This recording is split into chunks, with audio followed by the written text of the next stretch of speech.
Buenas tardes. Continuamos con el curso y tiene ahora mismo el turno el profesor Alejandro Vergara, jefe de conservación de pintura flamenca y escuelas del norte hasta 1700 en el Museo del Prado. Su conferencia se titula Pinturas de guerra de los siglos XVI al XX. El profesor Alejandro Vergara es doctor en Historia del Arte por la Universidad de Nueva York, con una tesis doctoral dedicada a las relaciones entre Rubens y España. Ha dado clases en la Universidad de California en San Diego y en la Universidad de Columbia en Nueva York. Ya en el Museo del Prado, con este puesto, ha sido el responsable de exposiciones como la de Vermeer y el interior holandés en el año 2003, Rubens, la adoración de los magos en el 2005 y Patinir en el 2007. En este momento se encuentra preparando una importante muestra sobre Rembrandt para el otoño del 2008. Cuando termine su conferencia y después del turno de preguntas, si hubiera, podrán ustedes pasar a ver la exposición de Tombly, que está aquí mismo en el primer piso. Y en su sala D, dentro de la exposición, hay varias imágenes sobre el sitio de Breda de Calot, 6 estampas, y 2 sobre el sitio de Gravelinas de Snyders, que también ha sido responsable el profesor Alejandro Vergara. Con esta exposición se puede ver cómo se puede actualizar los grandes ciclos narrativos de las series de batallas aquí en el Museo del Prado. Muchas gracias. Sí, está esto conectado. Vamos a apagar la luz, por favor. Gracias, Nuria. Gracias a la Fundación de Amigos y a la Complutense por la invitación para participar en este curso, al director del curso también y, sobre todo, a vosotros. Las palabras que voy a decir a continuación y los pensamientos y las imágenes que vamos a ver las he preparado pensando en vosotros.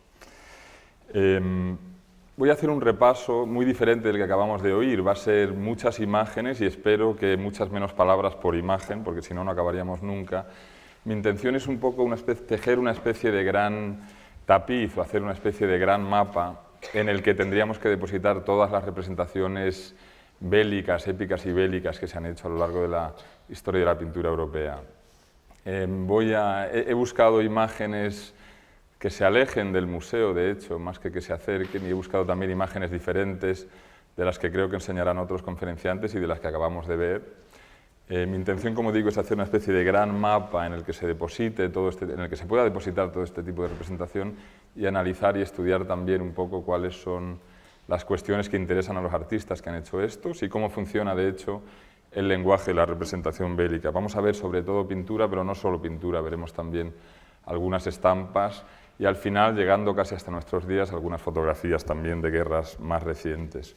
Empezamos con imágenes absolutamente canónicas, centrales, de lo que podemos llamar el inicio de la historia moderna del arte europeo, ¿no? Estamos en Florencia hacia 1504-1505. En la parte izquierda, arriba,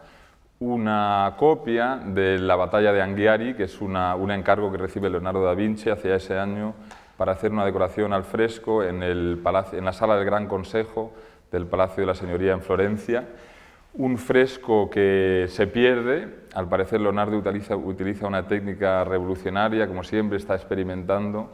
no funciona, no se conserva bien, con el tiempo Vasari pintará un fresco encima y desaparecen todos los restos que hay del fresco original. Lo conocemos por una copia, por varias copias de hecho que hay dibujadas de partes de escenas de esa gran batalla. En este caso es una copia de mediados del siglo XVI que perteneció a la colección de Rubens y que Rubens retocó, y eso es lo que estamos viendo. En la parte de abajo, un dibujo que también es una copia de mediados del siglo XVI de un encargo que recibió en el mismo momento, o casi en el mismo momento, Miguel Ángel para decorar otra gran batalla, en este caso un recuerdo de una batalla entre Florencia y Siena que había ocurrido unos siglos anteriormente. Como digo, un dibujo también de mediados del siglo XVI. Para conocer estas dos obras tenemos que remitirnos a algunos de los muchos dibujos originales que existen, tanto de Leonardo en preparación para su batalla como de Miguel Ángel en preparación para la suya, y vemos dos de esos dibujos en la parte derecha de la escena. Varias cosas nos vienen a la mente si empezamos a andar el camino que vamos a andar a partir de esta página. Una es que los antiguos, Homero sobre todo, nos habla de que la guerra, las batallas, son el momento en el que los seres humanos son lo más que pueden ser, en el que los seres humanos alcanzan gloria y honor son los conceptos más elevados que existen en la vida de una persona o también de un pueblo. Esa es una idea que vamos a ver va a seguir caminando a lo largo de los siglos y es una idea que es fundamental en la concepción de la batalla de gran parte de la cultura europea que es heredera del mundo clásico. Hay algunas otras ideas en origen también, si nos remitimos a la antigüedad. Hay algunos otros autores que miran a la guerra de otra manera. Heródoto, por ejemplo, nos habla, y es el inicio de un camino también, nos habla de que en la guerra se subvierte el orden natural de las cosas. Nos dice que en la guerra, en lugar de enterrar los hijos a los padres, entierran los padres a los hijos, ¿no? Pero fundamentalmente la idea de honor y gloria es una idea que vamos a ver caminando durante bastante tiempo. Otra cita clásica, otra referencia a autores clásicos. Tucídides cuenta a finales del siglo V a.C. las guerras del Peloponeso, uno de los, quizá el historiador fundacional junto con Heródoto. Y contándola dice una cosa que es interesante para la historia de la pintura y dice que observando las tropas durante el fragor de la batalla, a través de sus gestos y de sus expresiones, uno podía ver quién sentía temor y quién era valiente. Esa va a ser una idea fundamental para los pintores, que tienen que contar historias, o que al menos cuando cuentan historias lo tienen que hacer sin usar palabras, y por lo tanto lo tienen que hacer fundamentalmente a través de las expresiones de las caras y de los cuerpos de los seres humanos que están pintando. Y eso es fundamentalmente lo que estamos viendo en estas dos pinturas, que celebran atendiendo a este momento en la evolución del lenguaje pictórico, que se basa fundamentalmente en esta idea de que el cuerpo humano, en sus movimientos y en sus expresiones, es el instrumento fundamental de los artistas. Interesante fijarnos en el dibujo de Leonardo, en la parte de arriba a la derecha, y entender que el arte no es una instantánea de un momento, sino que el arte es el reflejo de un proceso, sobre todo lo es en este momento, en el Renacimiento. La palabra Renacimiento prima, en la cultura del siglo, final del XIV, XV y sobre todo el XVI, prima la idea de un reencuentro con la antigüedad clásica. Pero hay otro concepto fundamental en la historia de Europa, en la historia de la cultura renacentista, y es la idea de observar todo lo que nos rodea y de observarlo con intención de conocer, de aprender, de estudiar, con intención, digamos que precientífica. Se ha usado el término tecnología de la observación para hablar de una parte fundamental de la historia de la cultura europea. Ese es un término que se aplicaría con propiedad por primera vez a la cultura europea precisamente en el Renacimiento. Y digo todo esto porque si nos fijamos en los fabulosos caballos que pinta Leonardo, estamos viendo que él lo que está haciendo no es pintar una instantánea, sino está intentando aprender sobre cómo funcionan estos cuerpos en acción. Él acompaña estos dibujos de textos y nos dice, por ejemplo, que si queremos entender la furia de un animal o de una persona en un momento de exaltación como es una batalla, tenemos que fijarnos en cómo se levantan los labios superiores, por ejemplo, de un caballo para mostrar los dientes, o en cómo se forma un arco entre los orificios nasales de un caballo y sus ojos, y cómo el estado de ánimo de ese caballo, cómo el oscilar del estado de ánimo de ese caballo se refleja en el oscilar de ese arco que se puede dibujar entre los ojos y los orificios nasales. En el caso del dibujo de Miguel Ángel, importantísimo sobre todo porque será la base fundamental sobre la que se apoya toda la cultura académica de la pintura europea. Hemos visto hace un momento un cuadro de David y las Sabinas. Una de las figuras centrales en esa escena, de hecho, se inspira en la figura de uno de los personajes, este personaje que vemos aquí, en esta escena, que lo que está haciendo es avisar a los soldados de la República Florentina que están descansando de que ataca el enemigo. Y Miguel Ángel ha elegido el momento de la sorpresa de la noticia y la reacción a la noticia para componer su escena.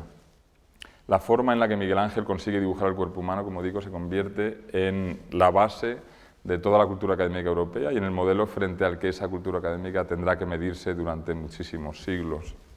Seguimos caminando un poquito de mano de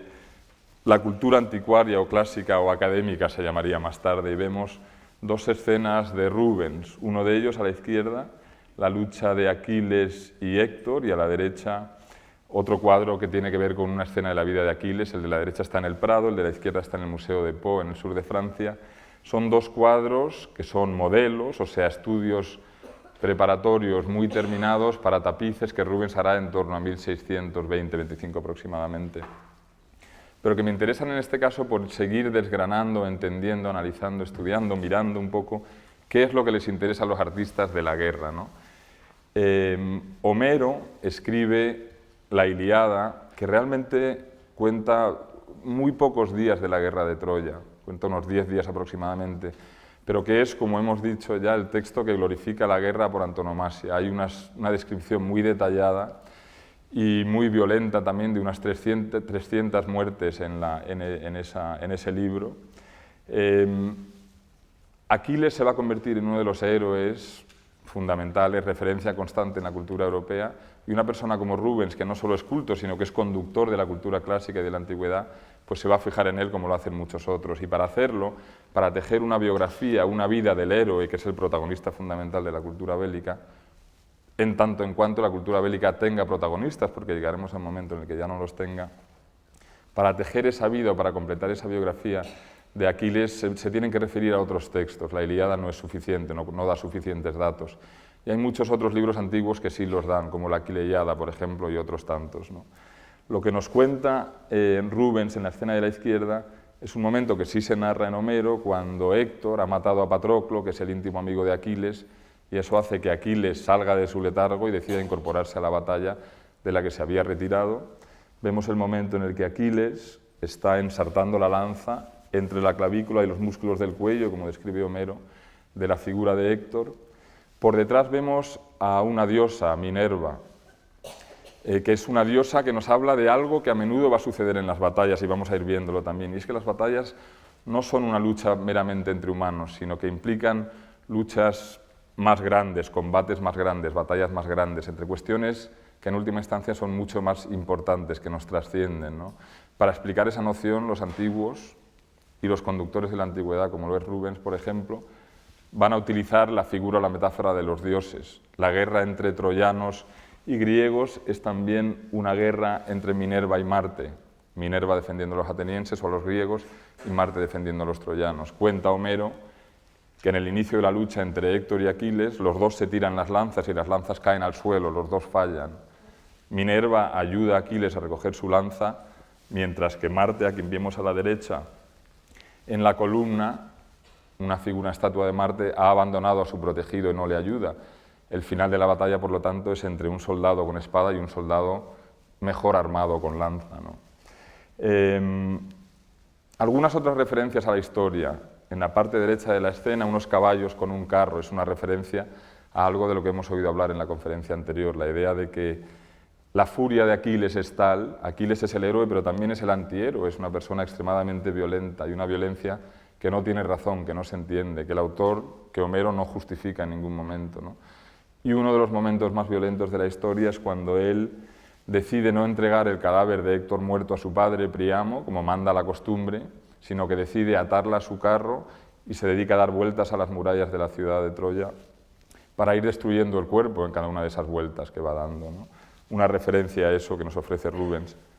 Muy bonito el detalle, me parece a mí, y esto es típico de una de las formas de enfrentarse a la guerra. Yo creo que es una que en última instancia, me parece a mí al menos que tiene éxito, es a través de la metáfora, ¿no? Cómo referirse a historias que en última instancia son terribles, o al menos cuando se están pintando o narrando como si lo fuesen, o atendiendo, digamos, a que lo son. ¿Cómo representar eso? Pues una manera es a través de la metáfora. En la parte inferior de esa escena vemos una especie de destilación de lo que se nos ofrece arriba, esa destilación que es pues una pelea de dos gallos, machos, fuertes, violentos, poderosos, guerreros, un poco lo mismo que son las figuras que vemos encima. También me parece que es bonito, y vamos a ver bastante de esto a lo largo de los próximos minutos, la idea de que la guerra tiene un contrario, y ese contrario es la paz, o es el amor, o es la fertilidad, o es muchas cosas que iremos viendo. Y que representar ese contrario, hacernos conscientes de él, es una de las mejores formas de representar la guerra, de suscitar un poco también lo que la guerra tiene de violento, de importante en ese sentido, ¿no? La escena que hay a la derecha es otra escena en la vida de Aquiles, en la cual se nos narra el momento que sigue, es un momento en la biografía de Aquiles anterior a la guerra de Troya, que lo que nos dice es que cuando nació Aquiles, su madre Tetis había sido advertida de que él viviría una vida llena de gloria, pero que acabaría pronto, o viviría una vida sin honor y sin gloria. Y ella, atendiendo a lo primero, lo que hace cuando empieza la guerra de Troya es esconderle en la isla de Escifos, entre las hijas del rey Licomedes, para que los comandantes del ejército griego no le puedan encontrar. Lo que vemos en esta escena es el momento en el que los dos, digamos que inteligentes o astutos de los griegos, que son Diomedes y Ulises,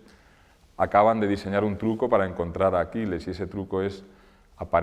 ir recorriendo las cortes de las islas griegas en busca del príncipe, pensando precisamente que puede estar escondido disfrazado de mujer. Y lo que hacen es que aparecen en estas diferentes cortes y presentan ante las chicas ahí congregadas una serie de presentes, que incluyen cosas que gustan a las mujeres, como vestimentas, joyas, etc., pero también un escudo, una lanza y un casco. Y el momento que vemos aquí es el momento en el que Aquiles no ha podido resistir a su natural e inevitable vocación militar y ha cogido el casco, y en ese momento se desvela su identidad. Rubens adereza esto con una explicación de la escena. En el lado izquierdo vemos una figura que tiene una cara real, o una estatua, digamos, que tiene una cara real a un lado y una máscara a otro, que es una referencia a la decepción o a la mentira. Debajo la figura de un zorro, que es una referencia a la astucia. Todo ese lado se refiere a la herramienta que han utilizado Diomedes y Ulises para encontrar a Aquiles. Han usado la mentira, pero también la astucia. En el lado derecho vemos una referencia a Minerva y al futuro de la guerra a la que atenderá el héroe, pero sobre todo lo que me interesa a mí señalar en este caso es el hecho de que vemos al gran héroe de la guerra de Troya, en primer lugar vestido de mujer, pero sobre todo le vemos en un momento de enamoramiento o en un momento contrario a la guerra. Nos cuenta la Aquileiada también y otras fuentes que durante estos años de espera Aquiles ha enamorado y ha impregnado a la hija del rey Licomedes, a Deidamia. Ella es la figura de blanco que aparece en la otra parte de la escena, enamorada y embarazada también. Y lo contrario de la guerra, a lo que la guerra pone final, pues es el amor y la prosperidad y la fecundidad y ese tipo de nociones. Y es interesante que en este caso, además, es obvio que lo que a Rubens le interesa más en la historia, o al menos en este episodio de la historia, es precisamente esa historia de amor, porque si nos fijamos en la parte inferior de la escena, hay un pequeño pedestal y donde antes había dos gallos de pelea, ahora hay un corazón del que parece emanar algún tipo de llama o energía. Son muy frecuentes en el siglo XVI las escenas de soldados, las imágenes de soldados, y lo son por razones culturales. Durante la Edad Media los ejércitos estaban constituidos a base de personas que debían lealtad a señores feudales que a su vez formaban ejércitos propios o ejércitos que ponían al servicio de gente que tenía poder sobre ellos. En los principios de la Edad Moderna esto cambia y los soldados empiezan a ser profesionales que trabajan, como el resto de la gente, no por relaciones de servidumbre típicas de un periodo feudal, sino que trabajan por dinero, son mercenarios. Son muy frecuentes las imágenes en ediciones inmensas, de más de 1000 ejemplares cada una, de soldados representados de forma un tanto exótica, siempre heroica y acompañadas por textos que lo que están haciendo es buscando clientes, están haciendo publicidad, propaganda, están buscando que la gente se aliste a estos ejércitos mercenarios y lo hacen minimizando los peligros de la guerra, minimizando la percepción que existía en la cultura de la época de la probabilidad, por ejemplo, de enfermedades venéreas para aquellos que se alistasen a los ejércitos y maximizando la idea de la aventura, del botín, de la búsqueda de fortuna, de la posibilidad de salir de unos estamentos y de un régimen social muy poco flexible. Quizá la imagen más conocida de este tipo es la de los triunfos del emperador Maximiliano, que graban conjuntamente o que graban en partes Durero, Burgmayer y Albrecht Aldorfer. Aparecen también en esta época muchos comentarios escritos críticos sobre la figura del soldado y muchas imágenes también críticas o satíricas sobre la figura de los soldados, como las dos que os enseño aquí a la derecha, un grabado de un fabuloso grabador y dibujante de Basilea que se llama Urs Graf de 1524, en la que vemos una imagen que podemos identificar como satírica o como crítica por el hecho de que los dos personajes que vemos en escena, los dos personajes principales, los dos soldados engalonados que físicamente y en cuanto a su apariencia siguen el modelo del luchador feudal, pero de hecho representan un momento en la historia cultural y económica europea que es todo lo contrario, que son dos soldados enemigos o contrarios. En la pierna de uno de ellos vemos un aspa que nos dice que este es un soldado, un mercenario suizo que acostumbraban a luchar del lado de los ejércitos franceses de Francisco I, aunque no siempre. Se contrataba por tradición en distintas poblaciones y los soldados podían luchar por el bando que ellos decidiesen. Y en el pecho de esta otra persona vemos una cruz latina, que lo que nos dice es que esta persona es un mercenario alemán que solían luchar del lado del imperio, del lado de los Habsburgo, del lado de Fernando I en este caso. Son dos soldados que no aparecerían juntos normalmente. Están acompañados de una prostituta, referencia también, y esto lo encontramos en muchos textos de la época, aparte de lo que tenía de venturoso y de aventurero la vida de los soldados, y era la libertad sexual que los hombres podían adquirir al salir de los medios habituales en los que vivían y adentrarse en las campañas que había en Europa en ese momento. Graf fue soldado, luchó en Borgoña, luchó en Milán, luchó en varios otros sitios de Italia también. Muchas escenas de este tipo, como digo, lo que están es satirizando y criticando el otro tipo de escena que glorifica este tipo de figura. Aquí vemos en la parte superior de la escena una figura de la muerte, y es muy frecuente en los textos que hablan de que van a encontrar fortuna y botín, pero también van a encontrar muerte. Y hasta tal punto se identifica la figura del mercenario y del soldado con la muerte,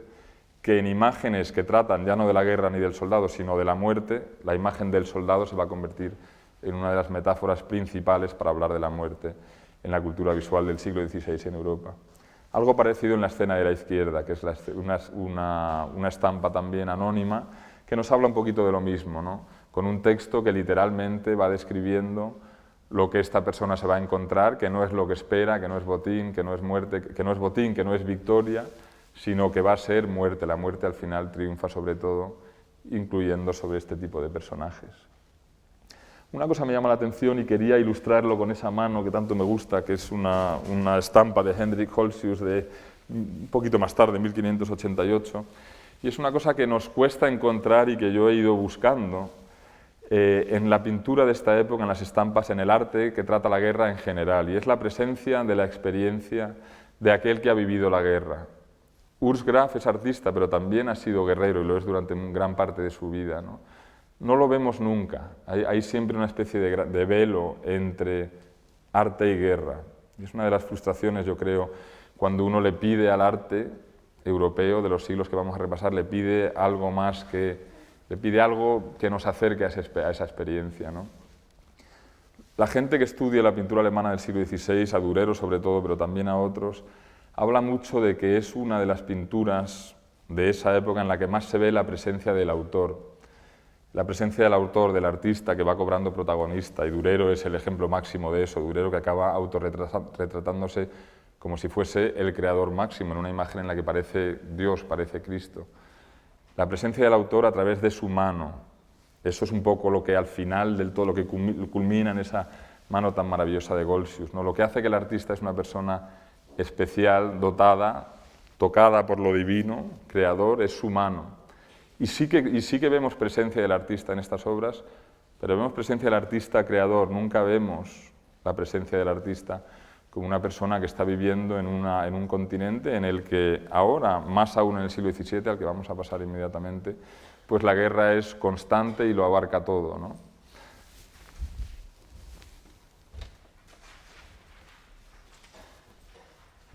Hacia 1520, Alldorfer, que es un pintor alemán fabuloso, quizá el primer gran pintor de paisajes que hay en Europa. Hemos hecho una exposición hace poco en el Prado en la que dijimos que ese era Patinir, y también es cierto. Alldorfer es un pintor muy precoz en este asunto de la atención a la naturaleza. Es un pintor que tiene muy poca influencia y en ese sentido no es un pintor fundacional como sí lo es Patinir. Pinta, como digo, segunda década del siglo XVI, una de las primeras grandes escenas épicas, panorámicas, que muestran una especie de batalla en un gran universo de un campo de batalla, de una guerra, en este caso, la batalla de Issus, que enfrentó en el año 333 a.C. a las tropas de Alejandro Magno y su ejército macedonio, con las tropas persas de Darío III, una de las muchas batallas en la historia europea que se han narrado como si fuesen momentos de inflexión, como si fuesen momentos en los que el destino de Occidente se separó del destino de Oriente, y el destino de Occidente es lo que nos hace particulares, lo que nos hace diferentes. Esa es una idea que se encuentra constantemente en Heródoto y en Tucídides, por ejemplo, y que va a heredar la cultura europea de siglos posteriores. Interesante por varias razones. Una imagen bélica que pertenece a un momento en la historia cultural, en la historia del arte europeo, y al hablar de historia de las pinturas de batallas estamos hablando de historia del arte y también hasta cierto punto de historia de la guerra. Un momento en la historia del arte europeo en el que interesa especialmente la fidelidad al natural, a que las cosas parezcan reales, al menos entendido desde el prisma del momento, ¿no? Cuando Alldorfer pinta esta gran escena, está pintando el Mediterráneo oriental. Lo que vemos en el lado izquierdo de la escena es el levante mediterráneo, lo que sería Fenicia, lo que actualmente es toda la zona de Damasco. La isla que vemos en la mitad de la escena es Chipre. Justo por encima de Chipre vemos el Mar Rojo y la península del Sinaí. Justo a la derecha de la península del Sinaí vemos la desembocadura del Nilo. Si esto se viese más de cerca, este cuadro que es fantástico, que está en la Alte Pinacoteca de Múnich, veríamos también las pirámides, a la izquierda vemos también la Torre de Babel. A Alldorfer le interesa que esto sea real, le interesa que la batalla entre Darío y Alejandro, que sucedió en lo que ahora es la frontera entre Siria y Turquía, se sitúe efectivamente donde sucedió. Pero más importante que eso es que vemos también algo que hemos visto un poquito, yo creo, en la escena de Héctor y Aquiles de Rubens, y es que las guerras entre los humanos son una versión o un eco de guerras más grandes, de guerras que podríamos llamar casi cósmicas. Y en esta escena, las distintas fuerzas que se van insertando unas en otras en la parte inferior de la escena, las distintas unidades de los dos ejércitos que van actuando unas contra otras, parece que se hacen eco de las fuerzas cósmicas que vemos también en la parte alta de la escena. Parece que el movimiento del universo, el movimiento de las nubes, tiene un eco en el movimiento de estas tropas y que por lo tanto nuestro destino como seres humanos y las batallas, entre otros, es parte de un destino superior diseñado más allá que en nuestras vidas. La identificación también de la batalla con un lugar específico es otra de las cuestiones que vamos a ver que va a ir caminando a lo largo de la representación de las batallas. En la imagen de la derecha vemos una escena de 1529 del sitio de la ciudad de Viena por las tropas turcas, que se convierte en otro de estos momentos que gusta en la historia de Europa de convertir en un momento, digamos que esencial, un momento que cambia el rumbo de la historia. El cuadro de Alldorfer, por cierto, lo había encargado el duque de Baviera en el momento en el que estaba sitiado Viena por las tropas turcas, aludiendo claramente o haciendo una especie de eco también de un momento contemporáneo con un momento antiguo. La imagen de la derecha es una escena circular con la iglesia, la catedral de Viena en el centro del sitio de la ciudad por las tropas turcas en el año 29, un sitio que en última instancia resisten las tropas de Fernando I y que sitúa en el centro la idea, en este caso, de lo religioso. O sea,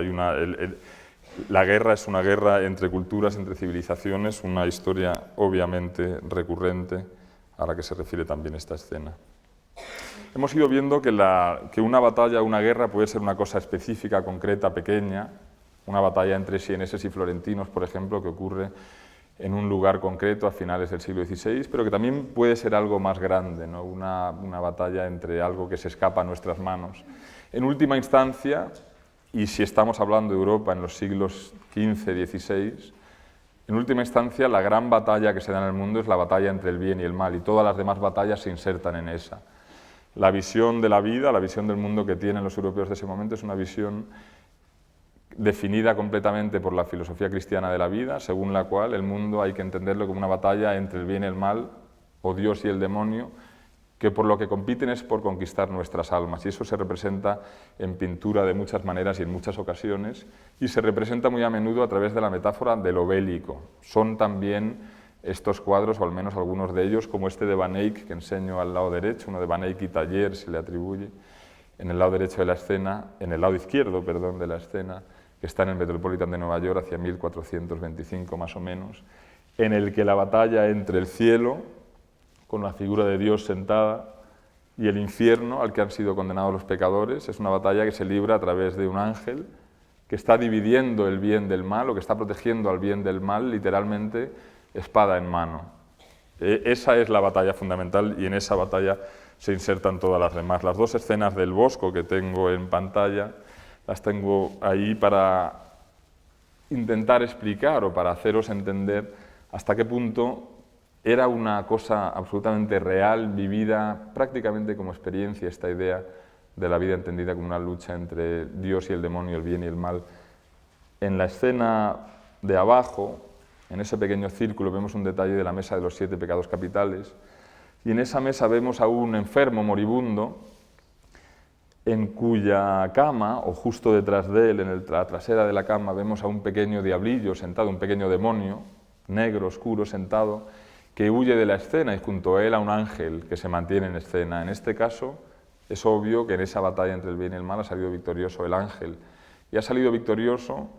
por la mediación de todas estas historias que estamos contando, que es la figura del cura, del sacerdote. Ha ganado el bien solamente porque el sacerdote ha podido entrar en escena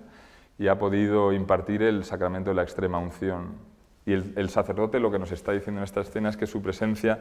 como mediador es imprescindible, es necesaria, y el sacerdote o figuras equivalentes son quienes se encargan estos cuadros en los que se nos habla de su necesidad. Otra escena del Bosco, en este caso un cuadro que se llama La muerte o el usurero, que está en la National Gallery de Washington, pintado en torno a 1500, fecha incierta, en cualquier caso antes de 1516, que es cuando muere el Bosco, pues vemos otra escena de lo mismo, en la que una figura de un moribundo, en este caso al que el pintor acusa de usurero, y por eso la referencia a una figura en el primer plano que está hurgando en un baúl y que muestra su avidez por las posesiones, es la misma figura que ahora está muriendo, y en este caso vemos que la competencia entre los demonios que aparecen por debajo de la cama, por encima de la cama también, y el ángel que está junto a él, ambos enfrentados ante el momento de la muerte que entra en escena por la puerta de la izquierda, pues es una batalla que aún está por decidir, aunque yo creo que es fácil imaginar que en vista de las prácticas usureras de esta persona, pues quien va a ganar seguramente va a ser el demonio. Peter Bruegel el Viejo pintó este triunfo de la muerte como si fuese también una gran batalla. Bruegel muere en 1569 y esto está pintado pues unos años antes, no sabemos cuándo exactamente, en torno a 1560 más o menos, y un cuadro absolutamente apocalíptico que es la consecuencia pesimista, la conclusión de esa batalla entre el bien y el mal. En última instancia, todos los personajes que están en la parte inferior de la escena, el poder civil, digamos, el rey, la iglesia, también las artes, la música, el amor, nada, ninguna de esas circunstancias, ninguno de esos personajes puede hacer nada en su lucha contra la muerte, que en última instancia nos está castigando por habernos comportado como esas figuras nos dicen que se han comportado y por no habernos comportado como su contrario. Me enseño una escena en la derecha, pintada, un dibujo de un campo de ejecutados hecho en Holanda mucho después, hacia 1668, para ver que hasta cierto punto esto que está pintando Bruegel se inspira en la realidad. Tenemos también muchos testimonios de época, uno de ellos muy bonito de un médico que se llama Felix Plater, que es uno de los fundadores de la neurología y la psiquiatría, que recorre Europa y escribe unos diarios muy interesantes en los que nos habla de que a la salida de todos los pueblos están colgando los cuerpos de los ajusticiados, ¿no? Y tenemos que entender esto como una forma de ejercer la labor de policía en una época en la que no había los medios para ejercerla de una manera, digamos, que más tecnocrática y se ejerce de manera ejemplarizante. La escena de Bruegel lo que nos está mostrando en parte es verdad, y esa idea de que la muerte es inevitable y triunfa sobre todo la tenemos que insertar también en esta idea de la vida entendida como un combate entre el bien y el mal. Y literalmente el pintor, cuando quiere pintar esta idea, lo que está haciendo de nuevo es pintura de guerra, está pintando un combate entre ejércitos en el que el ejército triunfante, quien domina el mundo, es el ejército de la muerte y el ejército del mal. Hemos visto que una de las figuras fundamentales en la historia de lo bélico es la figura del héroe. Es Aquiles, es Carlos V, por ejemplo, también, en el cuadro que pinta Tiziano en el Prado, el cuadro del retrato ecuestre en Mühlberg. Una figura que se vincula con el héroe clásico y también con el caballero medieval en búsqueda de aventuras, dispuesto a luchar. él solo como individuo, en pos del bien y en pos de las causas a las que defiende. Ese mismo héroe se puede volver villano muy fácilmente y surge en la historia de la pintura una especie de guerra de imágenes próxima a España porque tiene lugar en una de las fronteras bélicas que es los Países Bajos españoles, de las que hemos oído hablar un poquito también en la conferencia anterior a raíz de la rendición de Breda. A mediados del siglo XVI se sublevan gran parte de las principales poblaciones de los Países Bajos, lo que ahora son Bélgica, Holanda y Luxemburgo, que pertenecen por herencia en ese momento a la monarquía española, a la familia real española, que gobierna hasta el año 56 Carlos V y a partir de entonces Felipe II. Se sublevan por razones varias, pero que son fundamentalmente religiosas, muchos de ellos son adeptos al protestantismo y también patrióticas, buscando una independencia, una monarquía que ven como distante y que ven como sirviendo a otros intereses que no son los suyos. Una de las reacciones, después de una disputa en los distintos consejos que hay en España entre partidarios de una solución agresiva o violenta y de una solución más negociada y más flexible, una de las consecuencias de esas disputas es el envío en el año 1566 de Fernando Álvarez de Toledo, tercer duque de Alba, a Bruselas, a la corte de Bruselas, que va a resultar en el uso del terror como principal herramienta para combatir la rebelión de los Países Bajos españoles durante unos pocos años, ¿no? A la izquierda os enseño una imagen fantástica, una escultura en bronce que realiza Jacques Jongeling, que es un escultor de Amberes, que aprende a trabajar en Milán con Leon Leoni. Esta escultura está en el Museo Frick de Nueva York, hay otra versión también en el convento de San Esteban en Salamanca, y ahí vemos a la idea del héroe clásico y contemporáneo también, con el gran collar de la Orden del Toisón de Oro, que es la orden aristocrática más importante que puede conceder el jefe de la Casa de Habsburgo, la monarquía española, que le sitúa como un personaje absolutamente de élite. También con la banda, que si esto fuese una escultura policromada sería roja, como son las bandas que llevan siempre los ejércitos leales o adeptos a la Casa de los Habsburgo. A su derecha una versión distinta, anónima, una de las muchas estampas que se hacen en los Países Bajos, algunas satíricas, otras más bien sentidas y duras, más bien críticas que satíricas, que se refieren en este caso a la ejecución de los duques de Horn y Egmont, leales a Carlos V, que son de los primeros personajes en sufrir los métodos de Alba. Hay muchas imágenes de este tipo y es muy bonito, y vamos a ver alguna a continuación, es muy bonito ver esta guerra de imágenes que tiene lugar en los Países Bajos en ese momento. El cuadro que enseño en la parte inferior derecha y la imagen lo enseño porque también son pinturas de guerra, algunos cuadros que de hecho no representan guerras o que no las representan directamente. Cuadros que son botines de guerra. Gran parte de los grandes museos del mundo se forman a base de botines, sobre todo los museos que son consecuencia de las campañas coloniales inglesa y sobre todo francesa en época de Napoleón.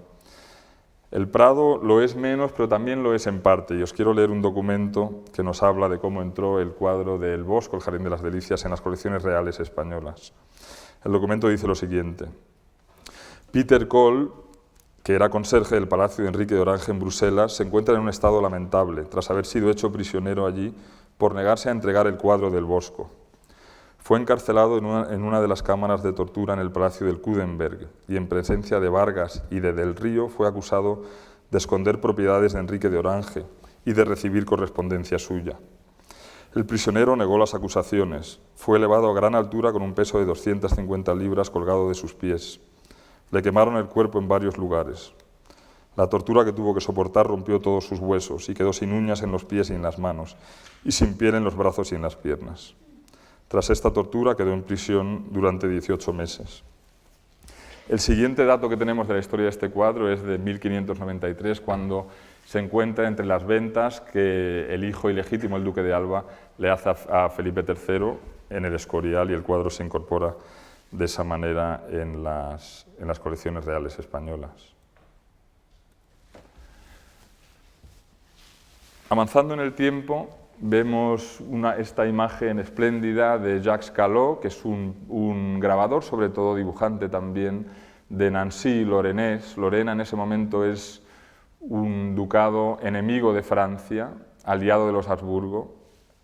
Calò trabaja en Florencia para los Medici bastante tiempo como escenógrafo, desde 1612 a 1621. Trabaja para los duques de Lorena en Nancy, pero trabaja también para Luis XIII de Francia y trabaja también para Isabel Clara Eugenia, hija de Felipe II, que es la gobernadora o la princesa soberana de los Países Bajos españoles, la mujer que gobierna en Bruselas desde 1621 hasta 1630. Hace una serie de estampas muy conocidas que no voy a enseñar aquí, que son los desastres o las miserias de la guerra, que son unas escenas interesantes, muy teatrales,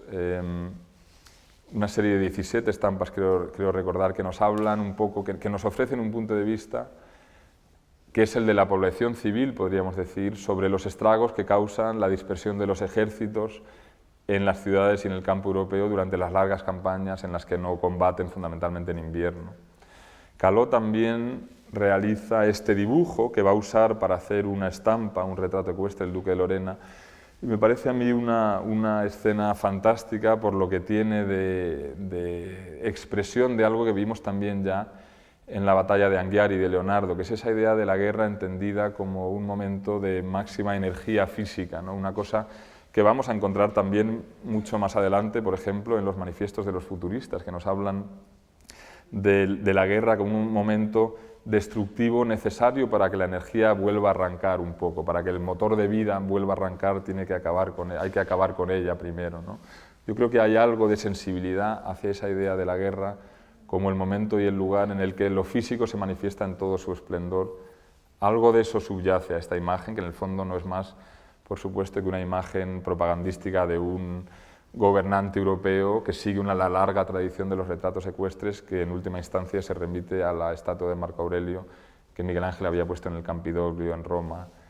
Pero una escena bonita me parece a mí de este caballo un poco que tiene tanta potencia que parece un resorte que se lanza con optimismo vital hacia el futuro, y también del guerrero que deja detrás las tropas que vemos a la altura de las piernas y en el horizonte bajo,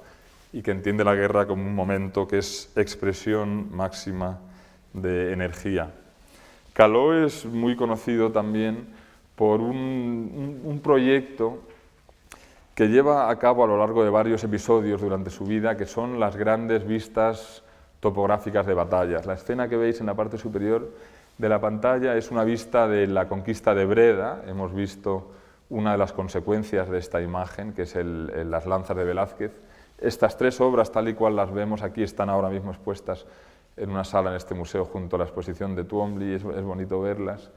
Calò, en el año 1618, sabemos, aunque no tenemos la imagen, sabemos que contacta con Giovanni de Medici, que es un miembro de la familia Medici, un sobrino del gran duque de Toscana en ese momento, y contacta con él para venderle un proyecto que a él se le ha ocurrido, que es hacer una escena en la que en el primer plano haya protagonistas, líderes, familias que puedan pagar estas escenas, y en las que en el fondo se reproduzcan batallas y victorias que tengan que ver con su biografía, ¿no? Esa misma, como digo, el Giovanni de Medici contrata la primera, que no conocemos porque ha desaparecido. La segunda y la más conocida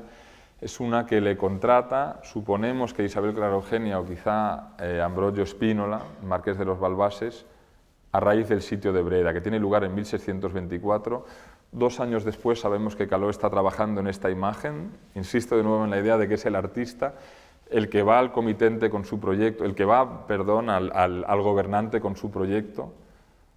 para que el gobernante se la compre, el artista que está buscando fortuna en este escenario que es la guerra, ¿no? Bonito, también interesante ver la fórmula que diseña Calò, que es una fórmula que tendrá muchísimo éxito y que seguirá décadas más tarde,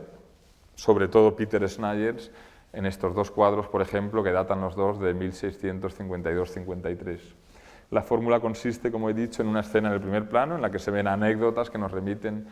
a algo parecido, aunque en realidad muy teatral o muy escenográfico, pero algo parecido a lo que sería la vida en el campo de batalla. Nos remiten también a las formaciones militares en las que se incorporan las personas que han pagado estas escenas y que han liderado estas victorias, y en las que es fundamental la información que hay al fondo, y eso es lo que Velázquez puede no hacer en su cuadro, ¿no? Al final, por lo que se le está pagando a Calò, sobre todo, y a gente como Snyders que le imitan, es por la información que nos dan en el fondo de esa imagen, y esa información es información sobre un sitio, sobre una victoria militar. Y la victoria militar es a través de un sitio porque la tecnología militar acaba de pasar por un periodo revolucionario a finales del siglo XVI, principios del siglo XVII. Los historiadores militares hablan de esta época como un momento revolucionario en la historia de la estrategia y la técnica militar, y lo es sobre todo porque los antiguos castillos que todos tenemos en mente, los castillos medievales de grandes murallas, se han vuelto muy vulnerables ante la potencia de la nueva artillería y se diseñan ahora, en principio a partir de los diseños de los ingenieros militares italianos y después a lo largo de toda Europa, se diseñan nuevas fortalezas que tienen muros muy bajos, que son más difíciles de derruir y sobre todo más fáciles de recomponer cuando han sido destruidos, y se diseñan también formaciones geométricas que permiten que se vigilen mejor todos los costados de esas fortalezas, y la consecuencia de esto es que las conquistas de las plazas son muy lentas y que las guerras son guerras de asedios más que de realmente enfrentamientos entre tropas, y esto es tan novedoso y tan importante que por eso se pintan estos cuadros. Son cuadros en los que esa noción o esos conocimientos que para ellos eran obvios son muy protagonistas, y son cuadros en los que a Caló y a Snyder se les está pagando en parte para que se vea eso, para que se vea esa novedad y esa importancia. Bonito también volver a buscar el artista en estas obras, en los dos cuadros de abajo, en el cuadro, en la estampa de arriba, que son de hecho 6 estampas que forman una gran escena. No lo vemos muy bien aquí, pero en la parte inferior izquierda de la escena, en esta zona de por aquí, está el propio Caló junto con el ingeniero militar que le tiene que dar información para que él pueda realizar esa escena, para que él pueda representar ese campo de batalla, ¿no? En algunas versiones de esta estampa hay textos a ambos lados de la escena principal en los que se va describiendo todas las letras y números que aparecen en la escena, en las que se van describiendo todas las circunstancias de los asedios. Bonito también ver en estos dos cuadros en la parte inferior, el de la izquierda, el sitio de Gravelinas, y en el de la derecha, el sitio de la ciudad de Aire-sur-la-Lys, ambos en la frontera, lo que actualmente es la frontera franco-belga. En la parte izquierda me gusta, a mí me llama la atención buscar y encontrar al artista en el esfuerzo que él hace por ofrecer una escena que sea convincentemente tridimensional, o en la que haya cierta sensación de que estamos viendo un espacio que es real, que es profundo, que tiene fondo. Esa es la dificultad que tiene esta escena en última instancia. Tenemos retratos y figuras en primer término, pero queremos tener una vista llena de información de un sitio, pero a la vez queremos tener una imagen que, respondiendo a las demandas que son inevitables en una cultura de la época, pues parezca espacialmente real, que sea verosímil. A pesar del esfuerzo que hace Snyder por eso, a través de cosas como esta lluvia que vemos en esta zona, que es muy inusual en esa época, pues después pega este cartelino aquí en el primer término, en el que está toda la información, pintada por supuesto, del sitio que vemos al fondo, como negando un poco lo que tanto le ha costado conseguir el ilusionismo de la escena. Estupendo también en el cuadro de Snyder, pues sobre todo yo creo que en este caso lo invernal, que es una cosa inusual. En la ciudad de Aire-sur-la-Lys se terminó de asediar en noviembre del año 1653, un asedio inusual por lo que se prolongó y porque entró en los meses de invierno,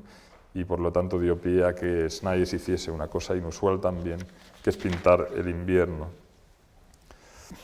Otra vez Rubens, que nos está hablando de la guerra por vía absolutamente metafórica y retórica en este caso. Un cuadro que está en la Galería Palatina en Florencia, que pintó hacia 1637 por encargo del Gran Duque de Toscana, y que él describe en una carta a un pintor también flamenco que trabaja en Amberes, Justus Sustremans, de la siguiente manera. Yo os voy a leer una carta de Rubens relativamente larga en la que describe todos los elementos que se ven en el cuadro. La figura principal, nos dice, es Marte, que ha dejado abierto el templo de Jano, que en épocas de paz, según la costumbre romana, permanecía cerrado, y que avanza con su espada teñida de sangre, amenazando las vidas de la gente. Presta poca atención a Venus, que intenta detenerle con caricias y con abrazos.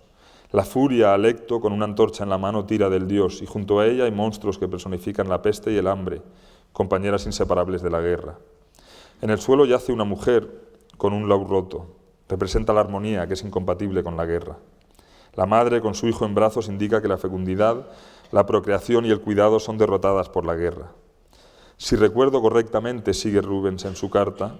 bajo los pies de Marte hay un libro, así como un dibujo, que se refieren a las artes y a las letras que perecen ante el avance de la guerra.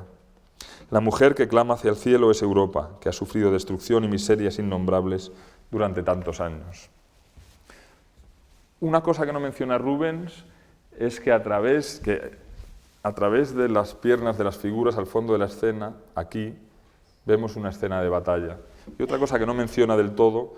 es que lo que vemos debajo del pie de Marte aquí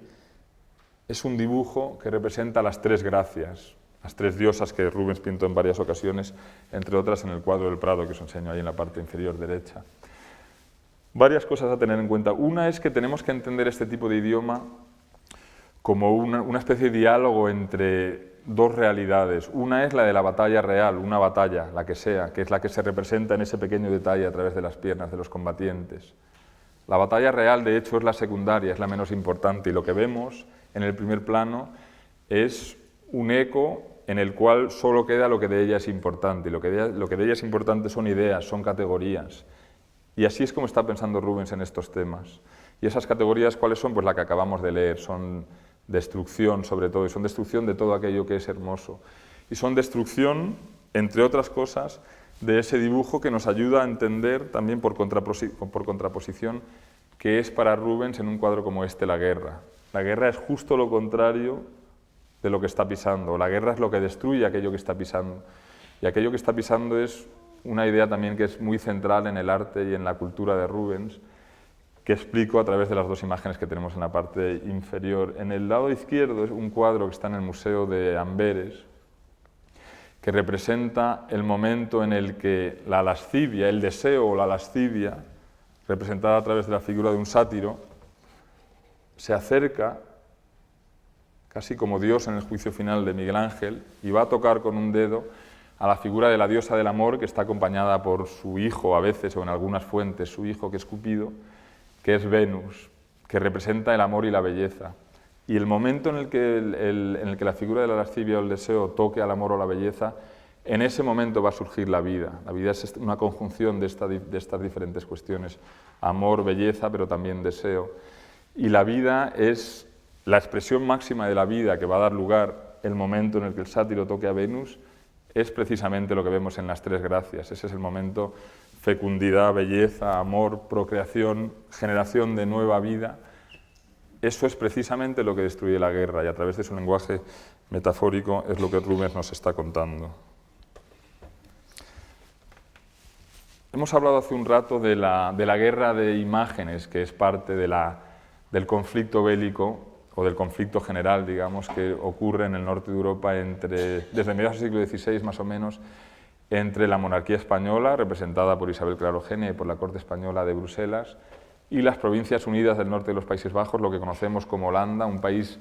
que se va a ir independizando progresivamente, que de hecho es independiente hacia el año 1600,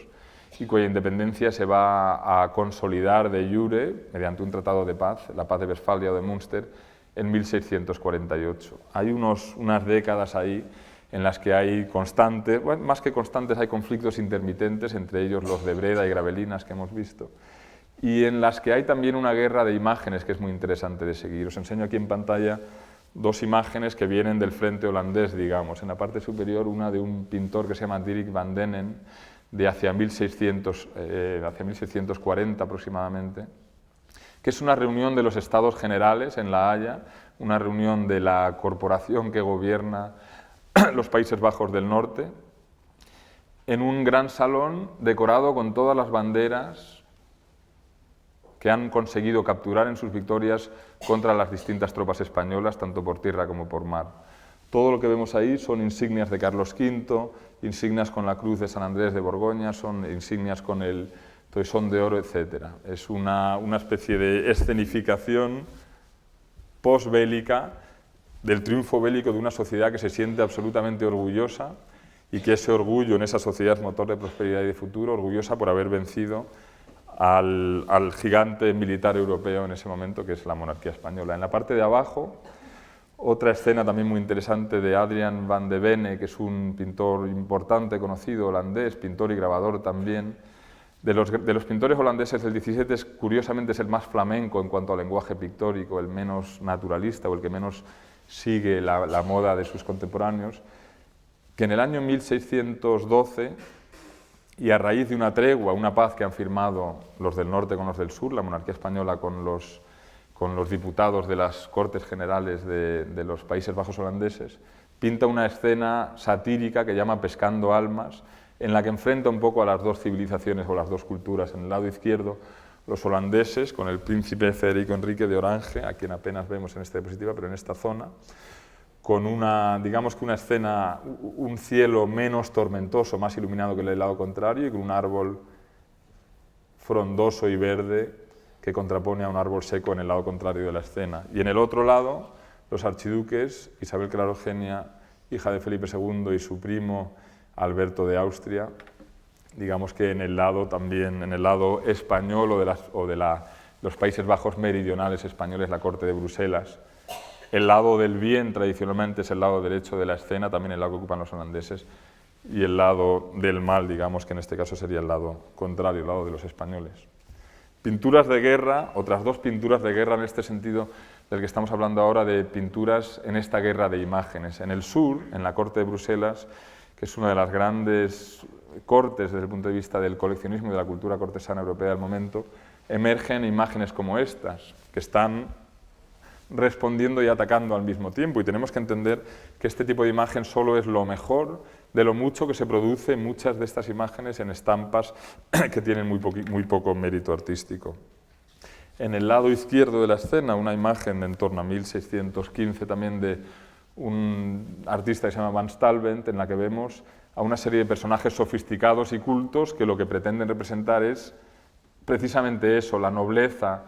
el abolengo aristocrático, cortesano, cultural superior que tiene esta cultura frente a la cultura protestante del norte. Y lo demuestra porque ellos estudian y admiran distintos objetos que han coleccionado, mientras que en uno de los cuadros que miran, que es este, vemos, lo podemos ver en las salas del museo, una serie de personas con caras de animales, bestias, que lo que hacen en lugar de cultivar las artes es destrozarlas. Están rompiendo imágenes y rompiendo instrumentos musicales, como de hecho habían hecho los protestantes en los distintos episodios de destrucciones de imágenes a finales del siglo XVI.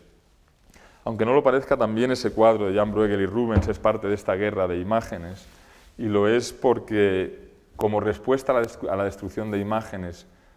o a la invalidación de las imágenes que propone la Reforma protestante, como respuesta a eso surge de la corte de Bruselas y de la cultura contrarreformista que representa, sobre todo en esta parte de Europa, la monarquía española, pues surge una imagen que no lo es tanto de la Virgen y el Niño, como que es una imagen de la Virgen y el Niño, que cuelga a través de un pequeño arito de una gran guirnalda. Es una tablita de madera o de cobre que está colgando de una guirnalda. Es un cuadro que, por lo tanto, como digo, más que ser una imagen de la Virgen y el Niño, es una imagen de un cuadro de la Virgen y el Niño, y podemos insertarlo también entendiendo el término en su sentido más amplio en esta guerra de imágenes. Hemos hablado de la paz de Westfalia, la paz de Münster, la paz que se firma en la ciudad de Münster en 1648, que da fin a varios episodios bélicos que hay en Europa, entre España y los Países Bajos, y también entre los Habsburgo y los Borbones y la monarquía francesa. En el año 1646 han empezado las negociaciones entre los distintos partidos y convergen en la ciudad de Westfalia, Münster, convergen varias cortes que van a estar, algunas de ellas, en esa ciudad durante cerca de 2 años. Y durante cerca de 2 años van a estar compitiendo por tener las cortes, digamos que más fastuosas o más impresionantes. Y llama especialmente la atención en esos años, según las crónicas, la corte del conde de Peñaranda, que es el enviado de Felipe IV, rey de España. A Peñaranda se le une, en el año 47 parece ser, uno de los que serán de los principales pintores holandeses de la generación de Vermeer, Gerard ter Borch. Aparece con 29 años en Münster buscando fortuna también, aprovechando esta especie de una cultura en la que la guerra o la negociación para terminar la guerra o los inicios de una guerra son absolutamente constantes en Europa en el 17, pues aparece en Münster buscando trabajo, buscando fortuna. Trabaja en un inicio para quien va a ser el representante holandés en esas negociaciones, que es un tal Adrian de Pauw. Y lo que vemos arriba a la izquierda es un cuadro que hace ter Borch de la comitiva de Pauw que se está acercando a la ciudad de Münster, él con su mujer y su familia, en el año 46. Después pintará un retrato ecuestre del representante francés y encontrará trabajo semipermanente durante 2 años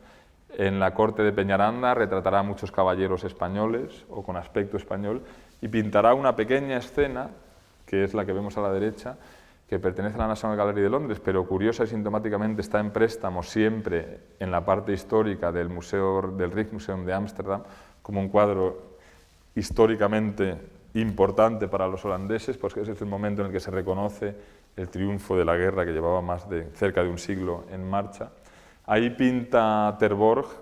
una paz. Y una de las cosas que me recuerda esta imagen es que no son muy frecuentes las imágenes de guerra en la pintura europea, es mucho más fácil encontrar imágenes que vienen de antes de una guerra o de después que encontrar, de hecho, confrontaciones bélicas. Lo veremos más adelante. Lo que vemos en esa escena son los miembros de las distintas delegaciones que están firmando la paz. A la izquierda los holandeses, con un retrato del propio Ter Borch, que aunque trabaja para Peñaranda se pone en su lado, y a la derecha la comitiva española, esta figura que hay aquí es Peñaranda, este que hay aquí es De Pauw, que es la persona que hemos visto en la otra escena.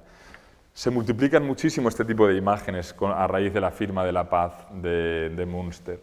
Lo que enseño en la parte inferior izquierda es un grabado de Wenceslao Hollar, que es uno de los grandes grabadores de mediados del siglo XVII, un artista bohemio, pero que es uno de los muchos que hacen estampas de las que se hacen tiradas inmensas, recogiendo esta noticia. Es una forma artística de informar, ¿no? Y aquí lo que vemos es la reunión de los ciudadanos de Amberes frente al ayuntamiento en el momento en el que se está anunciando la firma de esa paz, por la que la monarquía española, de hecho, está aceptando la independencia del norte, pero también por la cual la ciudad de Amberes pues, espera recuperar algo de paz y de prosperidad. También en Holanda encontramos muchas escenas que nos son familiares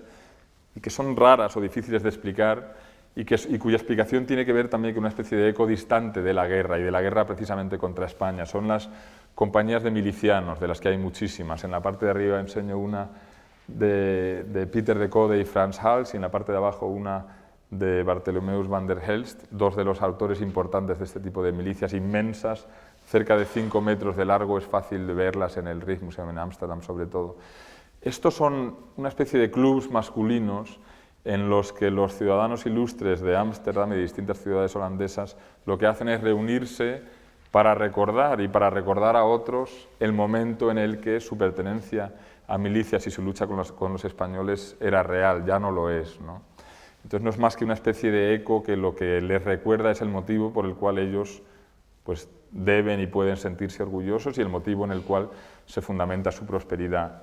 La escena de la parte escena que conmemora en Ámsterdam, en la sede de esa compañía de milicianos, la firma de la paz de Münster. Y es una firma, como digo, lo mismo que venimos diciendo, ¿no? Es una firma,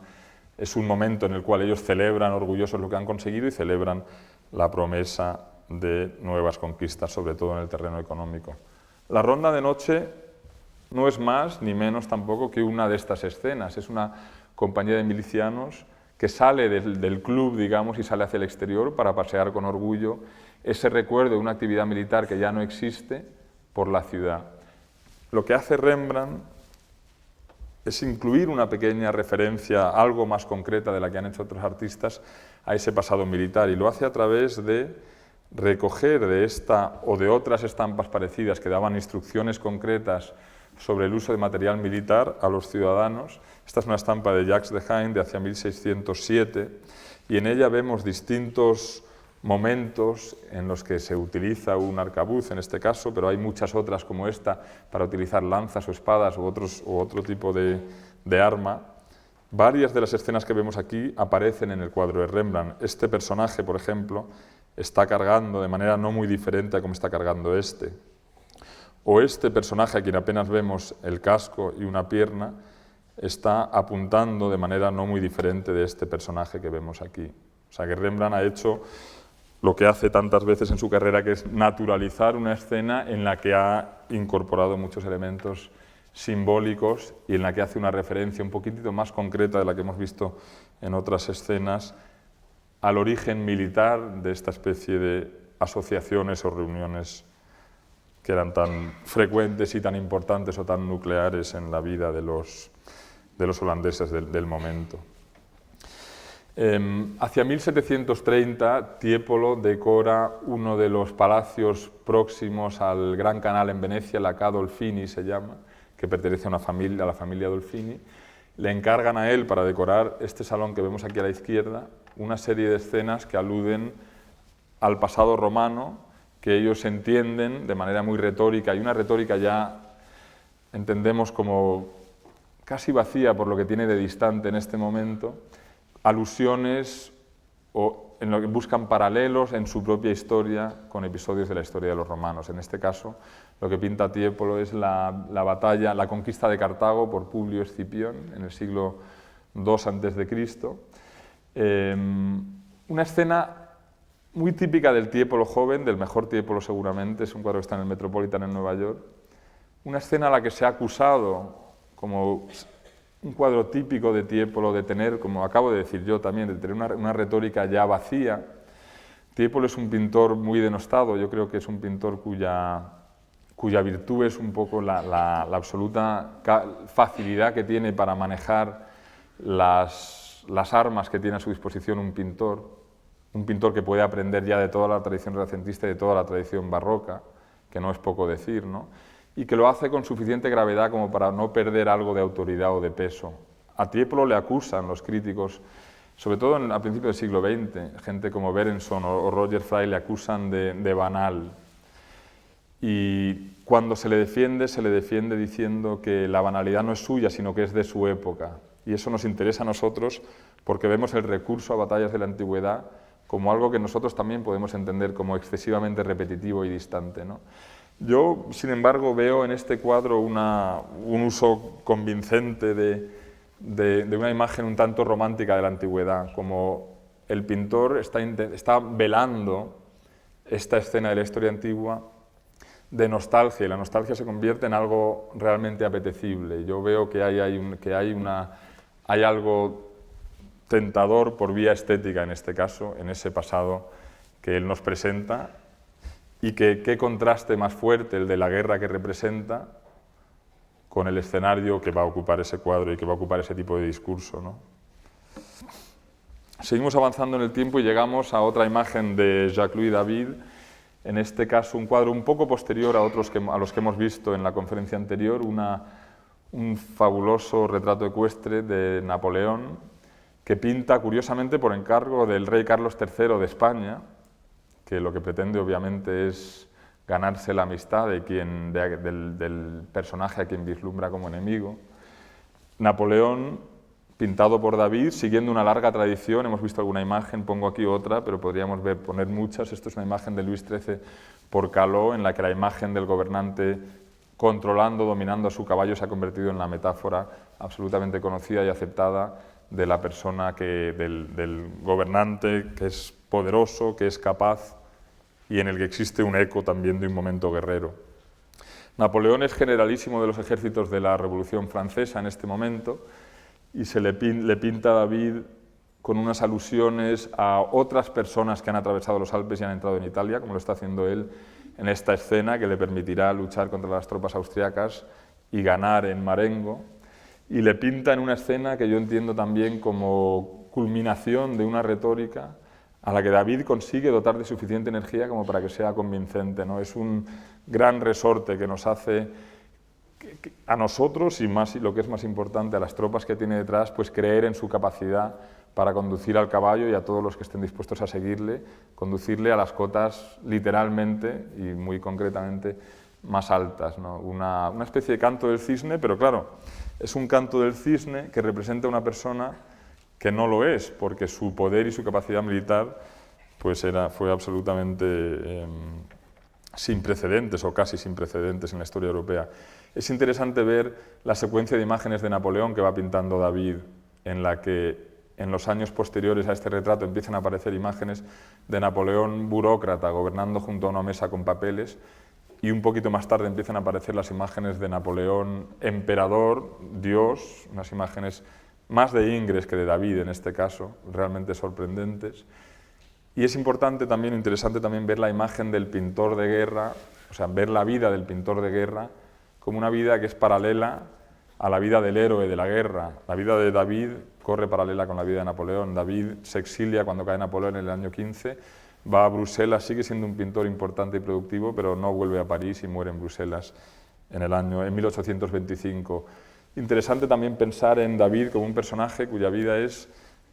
absolutamente contemporánea con Goya. David nace 2 años después que Goya y muere 3 años antes. Y el contraste entre la obra de uno y otro, por supuesto que no puede ser más grande, ¿no? No voy a enseñar mucho de Goya ni hablar mucho de Goya. Me llama la atención a mí, cuando veo el 2 y el 3 de mayo en el museo, el hecho de que fuesen pintados 6 años antes de lo que representan, y no puedo evitar en Goya buscar biografía, buscar pensar en la experiencia de un artista que tiene más de 60 años ya en ese momento y que está viviendo una situación dramática, no solo a nivel personal o mental o ideológico, sino seguramente también a nivel económico. Lo que voy a mostrar de Goya no es más que esta escena de los desastres de la guerra, una de las 40 y tantas planchas o estampas que tiene esa serie, que data que empezó a hacer en 1810, y en la que hay algo realmente nuevo, y es ahora sí, por fin, un poco la sensación de que estamos próximos a la experiencia de la guerra. Goya siempre tiene una mirada engañosamente neutral o distante, ¿no? En Goya siempre tenemos la sensación de que lo que él está haciendo es diciendo que él lo único que hace es mirar y ofrecer ante nuestros ojos lo que los demás hacemos, o lo que los humanos hacen, o lo que los humanos son. Por supuesto que lo que está haciendo Goya es crear y componer imágenes, y su lenguaje se apoya en cuestiones visuales, compositivas, etcétera, en color, por ejemplo, o en esta especie de vectores o triángulos de fuerza, esta especie de placas tectónicas que son tan típicas de su arte. Brutal la confrontación entre estos dos grupos, brutal tanto uno como el otro, brutal también la hemorragia que sufre uno de los paisanos o de los guerrilleros. Muy influyente Goya para artistas posteriores, para algunos artistas posteriores al menos, que vamos a seguir viendo según recorremos lo que nos queda de historia de las imágenes de la guerra. En el año 1863 se publica esta foto de la batalla de Gettysburg, que es una batalla de la guerra civil americana entre las tropas confederadas y las tropas del sur y las tropas federales. Lo que nos muestra esta imagen es muertos del ejército federal de los Estados Unidos en el campo de batalla, una imagen hecha por un fotógrafo que hizo 7.000 fotos de este conflicto, un fotógrafo de sociedad que había retratado al presidente Lincoln, entre otros, que cuando empieza la guerra la entiende como una oportunidad, tanto estética como económica, ¿no? Y que nos habla de algo de lo que nos van a hablar algunos otros también, como Dix. Goya hace lo mismo también, ¿no? Esta especie de curiosidad artística y posibilidad profesional que ofrece la guerra. Y se va a la guerra, como digo, y hace 7.000 fotos en un momento en el que para hacer una sola foto hace falta varias personas y un carromato entero de material y de cuarto oscuro y de productos químicos, etcétera, ¿no? Y es el principio de una tradición que va a empezar a cuestionar, o de un medio más bien, de un medio técnico de la fotografía, que va a empezar a cuestionar lo que nos ofrece la pintura de guerra, al menos a nosotros como espectadores y también a los pintores. Y vamos a ver a partir de ahora que hay un diálogo de pintores mirando a fotógrafos y fotógrafos mirando a pintores cuando están pensando en cómo hay que representar este tipo de tema. Muy interesante me parece a mí también esta imagen en cuanto a lo que nos dice de Goya y de cómo nos hemos acostumbrado a entender que la tradición académica de pintar anatomías, por ejemplo, es más realista que la tradición no académica, pero de hecho estamos viendo imágenes reales, fotografiadas de cuerpos, que se contorsionan o que se distorsionan de una manera que recuerda mucho más a imágenes de Goya que a imágenes claramente más académicas y supuestamente más reales. La guerra franco-prusiana, que termina en 1870 con una paz humillante para Francia, es seguida de un periodo revolucionario y radical de gobierno en París de 2 meses, lo que se conoce como la Comuna, y el resultado primero de la guerra franco-prusiana y después del gobierno radical es una destrucción importante en la ciudad de París, que representa a numerosos pintores y de la que os enseño 2 imágenes en pantalla también. La de la izquierda, de nuevo, de un fotógrafo, cuyo nombre no recuerdo ahora mismo, pero lo interesante de esta imagen, en parte para mí, es que se inspira en la pintura claramente. Vemos un fotógrafo, es un fotógrafo que se llama Andrieu, un fotógrafo que se inspira en pintura y que hace una fotografía muy compuesta, muy enfáticamente compuesta. Y una fotografía que forma parte de una serie a la que él llama Los desastres de la guerra, inspirándose en Goya,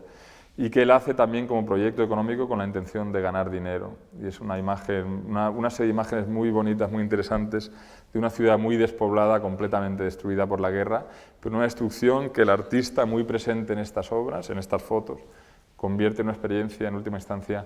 muy, muy estética. En el lado derecho, un cuadro del principal pintor académico de mediados y de la segunda mitad del siglo XIX en Francia, que es Ernest Meissonier, que representa lo mismo, la destrucción de París después del fin del gobierno de la Comuna en 1871,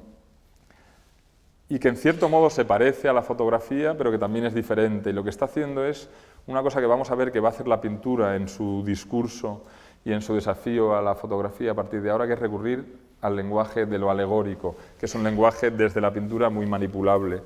Lo que vemos aquí es una imagen del Palacio del Louvre, que es el Palacio Real francés, dentro de la ciudad de París, que ha sido derruido y a través del cual se ve la Estatua de la Paz que corona el carro de triunfo que ha construido Napoleón en Carrousel, justo más allá en las Tejerías o en las Tuileries, justo más allá del Louvre. La paz, vista desde atrás, que se aleja de la escena, como hablándonos un poco de la decadencia y de la paz que se aleja de Francia. A la vez vemos en el primer término una inscripción en latín que habla del futuro que siempre surge de las ruinas, y vemos también en la parte alta de estas ruinas dos referencias a las batallas de Marengo y de Austerlitz, dos referencias a victorias de Napoleón, de los ejércitos de Napoleón. O sea, que vemos un poquito las posibilidades que sigue teniendo la pintura en este momento. La Primera Guerra Mundial supone en la historia de lo bélico un cambio absolutamente radical. Para que nos hagamos una idea, los historiadores hablan de la batalla de Issus entre Darío y Alejandro Magno como una batalla tremenda. Tucídides, de nuevo, justifica el adjetivo grande, que le gusta mucho usar a él. Él dice, es una gran batalla, es un gran comandante, pero cuando lo hace siempre explica esa palabra grande, ¿no? Y habla de esa batalla como importante por los números de víctimas, por el tamaño de los ejércitos. Los macedonios son 7.000, los persas son 30.000. En la Primera Guerra Mundial, para que nos hagamos una idea, en el primer día de una de las batallas, la batalla del Somme, en la frontera entre Bélgica y Francia aproximadamente, en un solo día de combate mueren 60.000 ingleses, que es la mayor cifra de muertos que a día de hoy ha tenido el ejército inglés, y en 4 meses de campaña mueren en ese frente únicamente 1.200.000 personas, ¿no? Es una batalla que transforma completamente la noción que los europeos tienen de sí mismos y que justifica o incluso define la palabra crisis para los inicios del siglo XX europeo, y que da pie evidentemente a muchísimas manifestaciones de todo tipo. Hay muchísima correspondencia y sobre todo diarios de gente que luchó en la Primera Guerra Mundial, y ante esto es difícil que las imágenes de la guerra se sostengan, ¿no?, si buscamos en ellas de nuevo la idea de la experiencia, de lo personal. Lo que os enseño a la derecha es una fotografía de estos, del frente, en este caso creo que es Verdún, de una compañía canadiense, en un frente que, según las descripciones de los diarios, es así siempre, durante meses y meses y meses, y en el que los soldados nunca salen, ¿no? O sea, viven en unas condiciones absolutamente terroríficas, porque no solo están viviendo en esas trincheras, sino que esas trincheras están llenas de cadáveres. Y lo que vemos a la izquierda es una imagen grabada, una estampa de Otto Dix, que es un pintor, grabador alemán,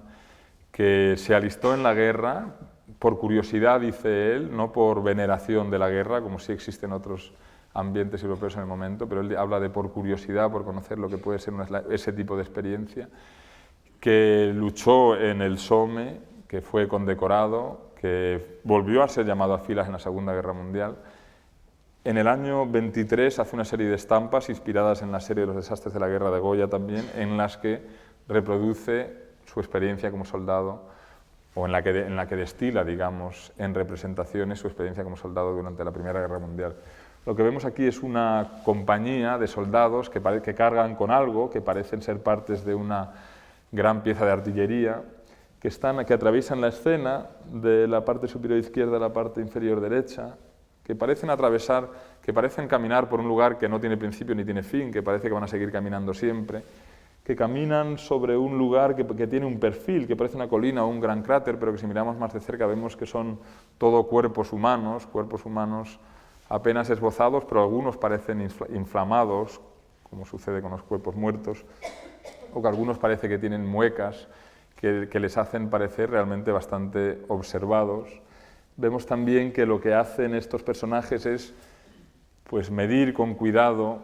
las partes de esos cuerpos, de esos cadáveres sobre las que van a apoyar un pie que insertan en ellos para avanzar, o que intentan, como la figura de la parte inferior derecha, sacar una pierna que ya han metido entre esos cuerpos, ¿no?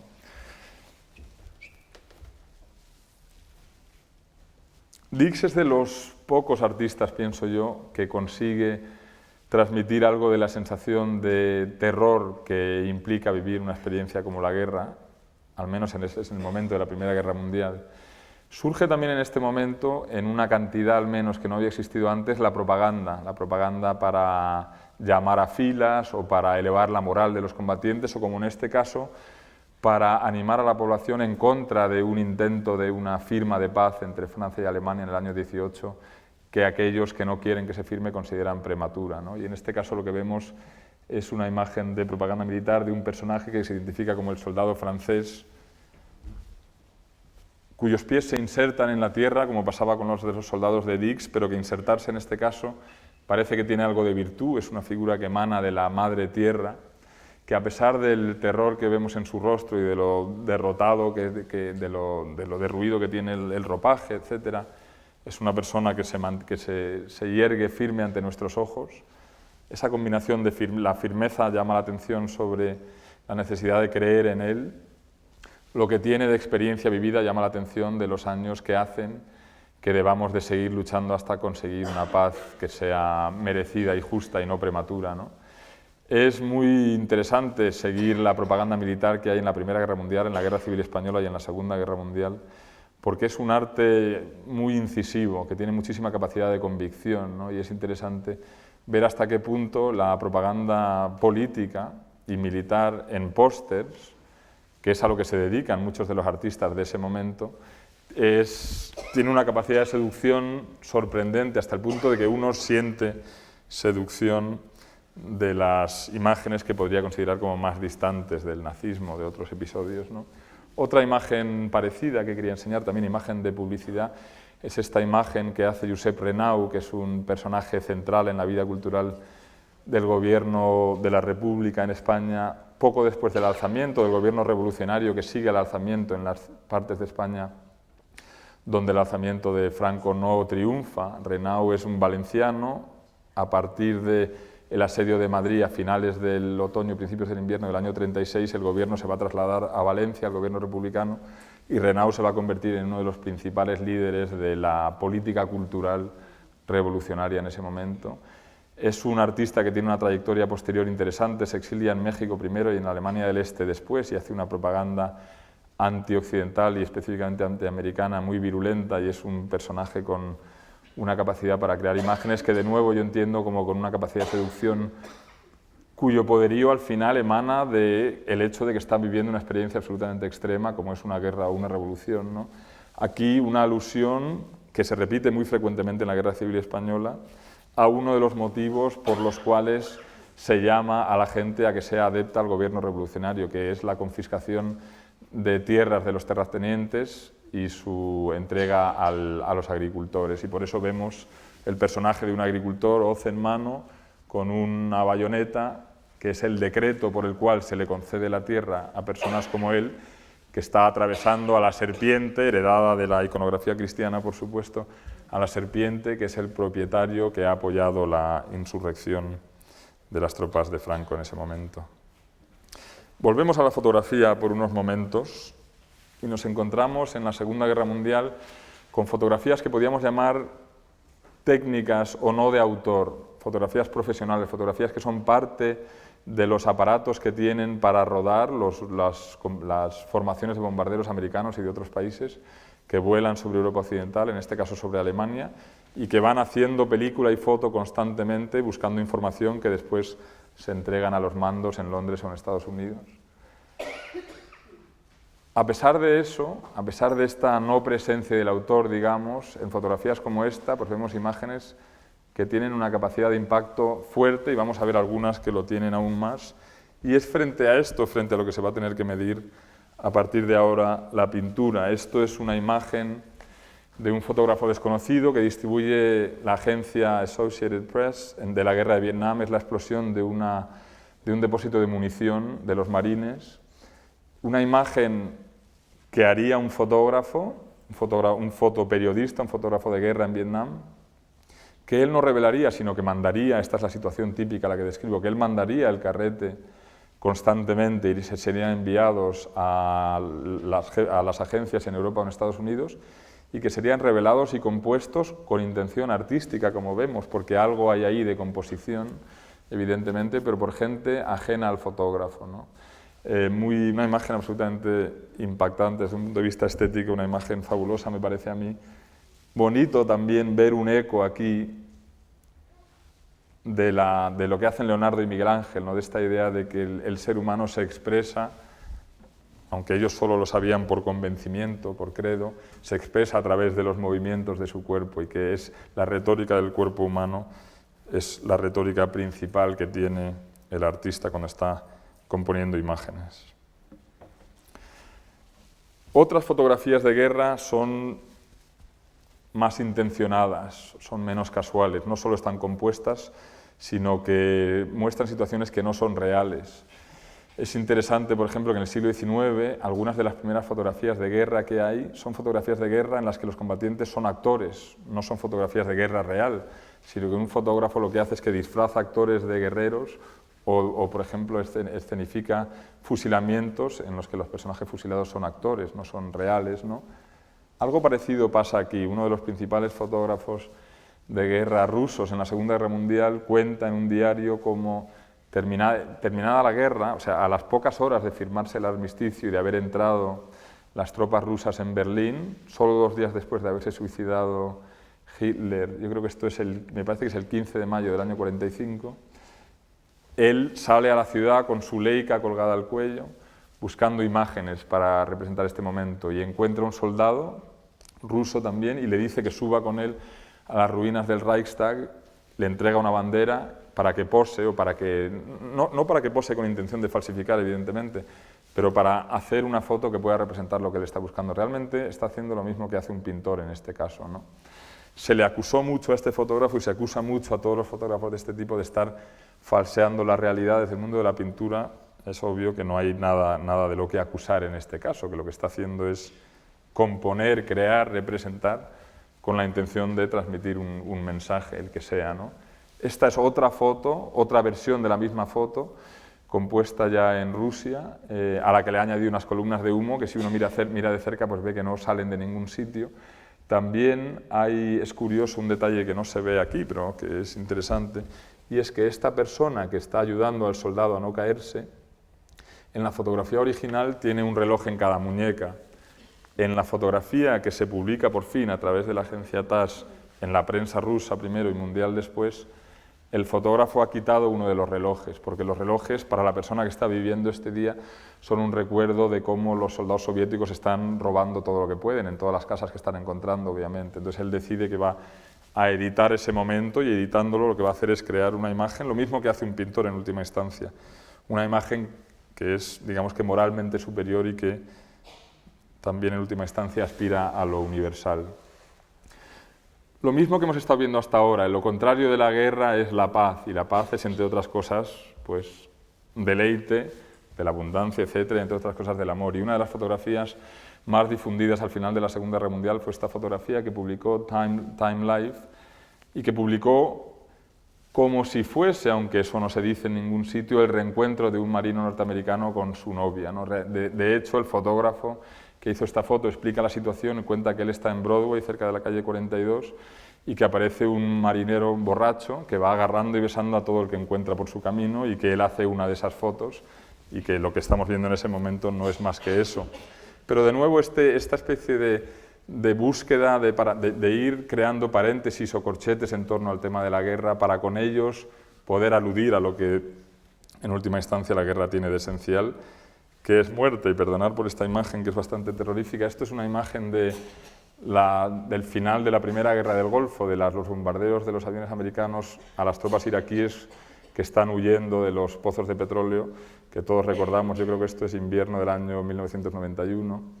Y me llama la atención, este es un fotógrafo ganador del premio Pulitzer, fotógrafo de guerra, pero muy conocido, fotógrafo artista también, ¿no? Que evidentemente compone, y que yo creo que evidentemente también, aunque lo que está haciendo es fotografiando algo que él ve, compone también con la idea del emblema de la muerte en la cabeza, ¿no? Y es una imagen que en última instancia no es tan diferente de otras que hemos visto al principio de esta charla, las de Urs Graf, por ejemplo, en la que vemos la imagen del esqueleto constantemente presente en alusiones a la guerra. Volvemos a la pintura y vamos a ver 3 o 4 imágenes más y encontramos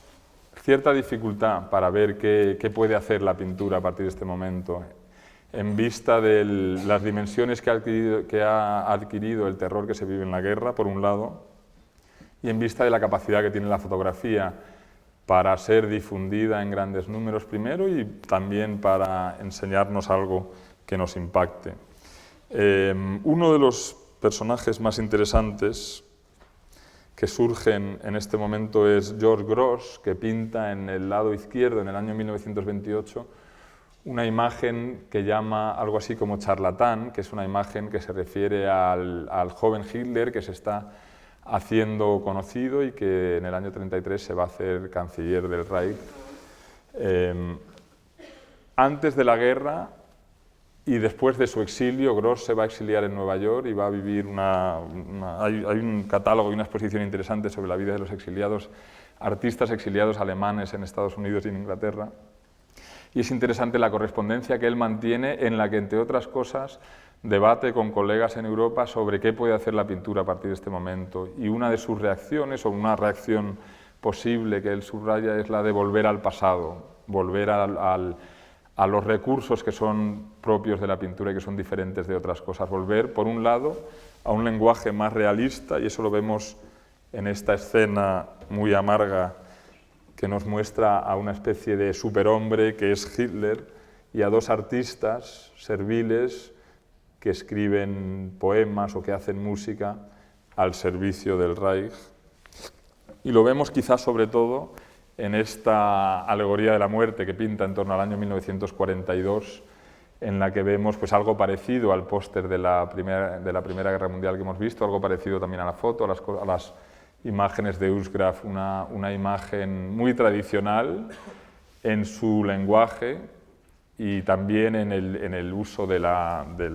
esa figura alegórica que hemos visto una y otra vez hasta ahora. Kokoschka, Oskar Kokoschka, el pintor vienés, es otro personaje cuya biografía en este momento nos muestra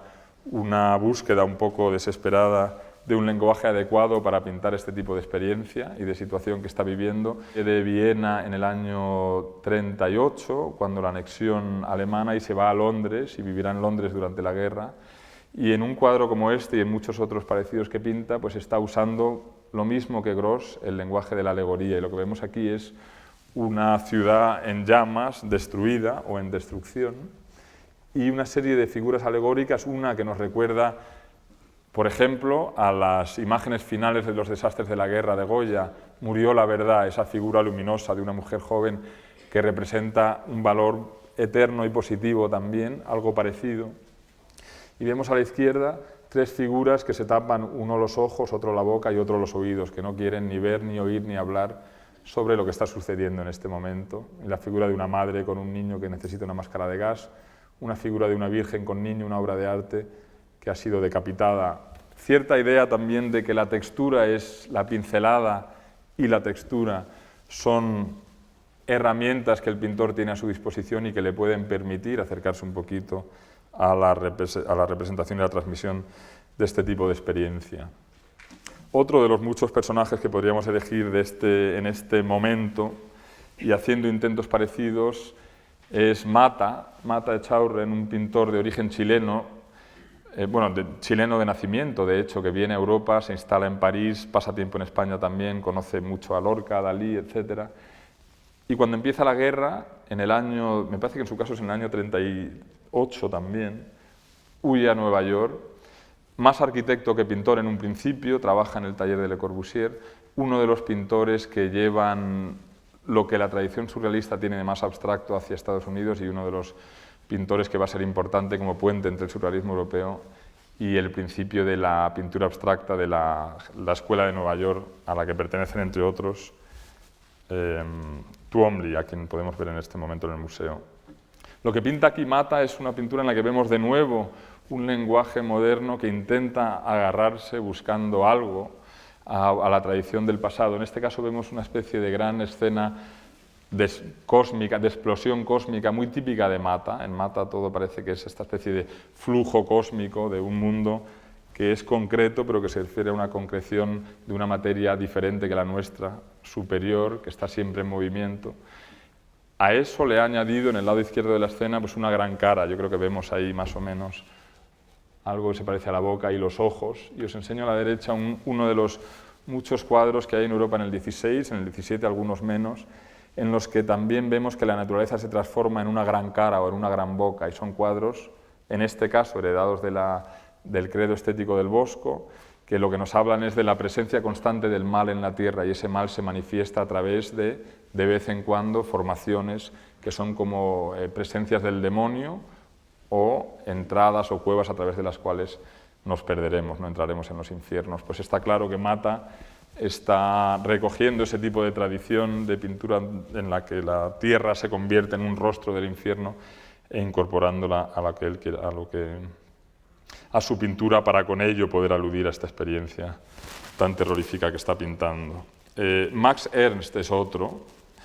En su caso yo creo que el eco, la referencia es la pintura romántica alemana, sobre todo Friedrich en este caso. Lo que pinta Ernst son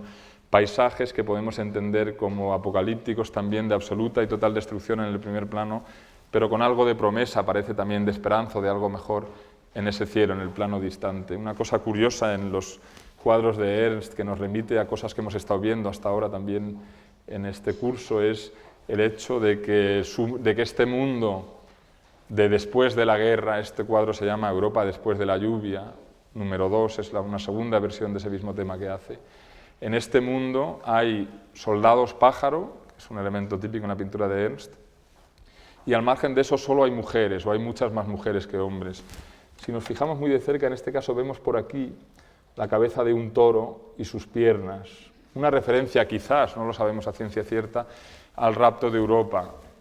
el continente destruido. La mujer que montaría sobre ese toro seguramente sea esta, que vemos que va marchando hacia esa promesa de algo mejor. O sea, que en este caso yo creo que es Friedrich y el paisaje romántico lo que le sirve a este hombre para intentar pintar algo que se parezca a la guerra. Y llegamos a la posguerra, a la Guerra Fría, y en la Guerra Fría encontramos un par de imágenes que vienen de Alemania y un par de imágenes que vienen de Estados Unidos que me parecen a mí especialmente interesantes. En este caso, Richter, que es un poquito el equivalente a Twombly, un pintor que nace en el año 32, vivo aún, uno de los pintores más reconocidos de los que aún trabajan, que pinta esta escena, que es una especie de escena dura para el público alemán, porque es una escena del tío, se llama el tío Rudi, y es una escena del tío que tienen todos los alemanes, ¿no? Es una escena típica de álbum de fotos familiar quizá, de uno de los miembros de la familia que de hecho viste un uniforme de las SS porque ha sido parte del ejército alemán, ¿no? Y lo que está haciendo Richter es pinchar la conciencia de los alemanes, una cosa que hace constantemente y que hacen gran parte de los pintores alemanes de estos años. Es un cuadro del año 63. Quizá lo que para mí al menos es una de las mejores imágenes de la Guerra Fría es este cuadro de Richter, también del año 63, si no recuerdo mal, que se llama sencillamente Phantom Interceptor, porque es el nombre de ese tipo de avión, que es una escena de 3 cazabombarderos americanos tomados de una fotografía, lo que ya implica una distancia con aquello que se representa, pero a la que él ha añadido una distancia adicional, una distancia que podemos llamar estética. Hay una especie de velo que nos hace ver esta imagen como algo hermoso y que nos hace olvidar quizá, como lo hacía nuestra vivencia en la Guerra Fría, un poco el hecho de que vivíamos bajo la amenaza más grande que jamás ha vivido la humanidad, ¿no? Desde sus inicios. Yo creo que hay una especie de combinación ahí muy especial que consigue Richter, de esa especie de belleza estética que nos recuerda que fueron unos años en los que los gastos militares sin precedentes en la historia de la cultura humana seguramente dieron lugar a un bienestar y a una libertad también seguramente, al menos en Occidente, también sin precedentes, pero que al mismo tiempo vivíamos bajo una amenaza real y física para nuestra supervivencia también sin precedentes. Y esa especie de foco, pero a la vez distancia, que tiene Richter con esta imagen, yo creo que representa eso, al menos desde el punto de vista europeo y especialmente alemán, mejor que ningún otro cuadro. Richter es un pintor de Dresden, de la Alemania del Este, que en el año 61 se va al oeste y a partir de ese momento trabaja en otras partes de Alemania. Y para terminar, dos imágenes del lado americano de la Guerra Fría, digamos, ¿no? Y de nuevo me gusta ver estas imágenes, en este caso más triunfalistas, pero no porque el contenido lo sea, sino porque hay yo me gusta verlas como el eco de una sociedad que realmente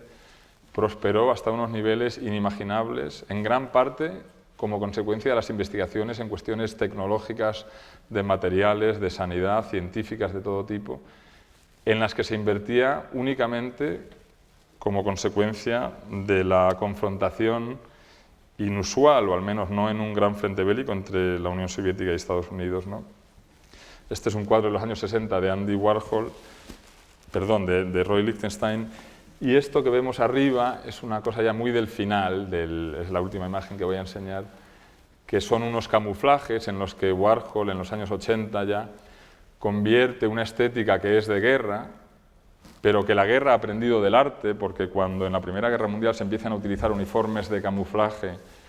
esos uniformes los diseñan artistas y en la Segunda Guerra Mundial participan en esos diseños críticos y artistas como Roland Penrose, por ejemplo, en Inglaterra, que ha invadido la vida civil de los norteamericanos y de los europeos,